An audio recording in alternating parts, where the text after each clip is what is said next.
গতকাল দুই প্রধানমন্ত্রীর বৈঠকের পর সবচেয়ে বেশি যে প্রশ্নটা আলোচিত হচ্ছে সেটি হচ্ছে কলিং ভিসা কি চালু হয়েছে কিনা। এর সোজাসাপটা উত্তর হচ্ছে না, এখনো কলিং ভিসা চালু হয়নি। তবে কলিং ভিসা চালুর ক্ষেত্রে যে সকল প্রক্রিয়া শুরু, সেটি হয়তো আমরা আগামী কয়েকদিনের মধ্যে দেখতে পাবো। এটি কেন বলছি, কারণ দুই প্রধানমন্ত্রীর বৈঠক এবং বৈঠকের পর তাদের একটি যৌথ প্রেস ব্রিফিং হয়েছে। সেই ব্রিফিং এ তাদের বক্তব্যে এই বিষয়টি অনেকটা স্পষ্ট হয়ে গেছে। যদি তারেক রহমানের বক্তব্য আমরা বলি, বাংলাদেশের প্রধানমন্ত্রী হিসেবে তিনি সেই যৌথ প্রেস ব্রিফিং এ তিনি যে বক্তব্যটা রেখেছেন সেটি আমরা একটু দেখে আসি। Prime Minister Anwar Ibrahim to consider recruiting more Bangladeshi workers as well as to open labor market as soon as possible. We agree that recruitment should be transparent, fair and equitable, reducing intermediate and low cost for workers. দেখতেই পাচ্ছি এই বক্তব্যে তারেক রহমান বলছেন, প্রধানমন্ত্রী আনোয়ার ইব্রাহিম তখন তার সামনেই ছিলেন, তখন তিনি বলছিলেন যে বাংলাদেশি কর্মীদের জন্য যাতে শ্রমবাজার উন্মুক্ত করা হয়, একই সঙ্গে এই শ্রমবাজারটি যাতে করে স্বচ্ছতা এবং ন্যায্যতার ভিত্তিতে চালু করা হয় সেটিও তিনি সেখানে অনুরোধ জানিয়েছেন। এই বক্তব্যের সময় আনোয়ার ইব্রাহিমও কিন্তু শ্রমবাজার নিয়ে কথা বলেছেন। তিনি কি বলেছেন সেটি একটু শুনি। Yes, we need the workers.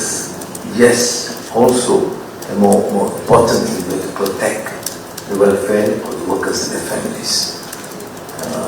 This continued use of workers being exploited, ill-treated, and purely for personal or company gains cannot be tolerated.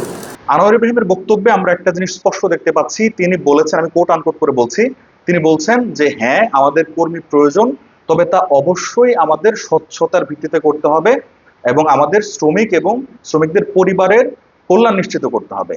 তিনি এই কথাটি কোট আনকোট বলেছেন। একই সঙ্গে তিনি এটিও বলেছেন এই শ্রমবাজারে যাতে করে ব্যক্তিগত বা কোম্পানি মুনাফাখোররা কোনোভাবে সুযোগ না পায়।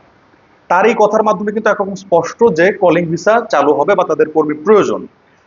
সেই ক্ষেত্রে কলিং ভিসাটি কবে নাগাদ চালু হবে সেটি কিন্তু এই মুহূর্তে বলা কঠিন। এটি হয়তো আগামী কয়েকদিন বা কয়েক সপ্তাহের মধ্যে আমরা জানতে পারবো। এটি মালয়েশিয়া সরকারের ইচ্ছার উপর নির্ভর করছে, কারণ তারা কখন কর্মী নেবে এটা তারাই ভালো জানে। এই ক্ষেত্রে এই ধরনের ঘোষণাগুলো প্রধানমন্ত্রীরা দেন না, এটি সাধারণত পরবর্তীতে তাদের অভ্যন্তরীণ আলোচনার পর মালয়েশিয়ার মানব সম্পদ মন্ত্রণালয় একটি বিজ্ঞপ্তি জারি করবে, যে বিজ্ঞপ্তিতে তারা অন্যান্য শর্ত এবং সময়সীমাগুলো বেঁধে দেবে। তার অধীনে ডিমান্ড লেটার ইস্যু হবে এবং পরবর্তীতে কর্মী নেয়ার অন্যান্য প্রক্রিয়াগুলো শুরু হতে থাকবে।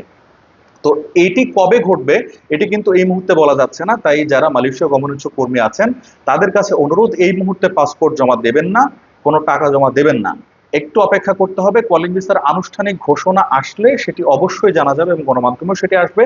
তাই কলিং ভিসা এখনো চালু হয়নি, তবে কলিং ভিসা চালুর প্রায় সব ধরনের লক্ষণ প্রকাশ পেয়েছে। আমরা বলতে পারি যে কলিং ভিসা খুব শীঘ্রই চালু হতে যাচ্ছে।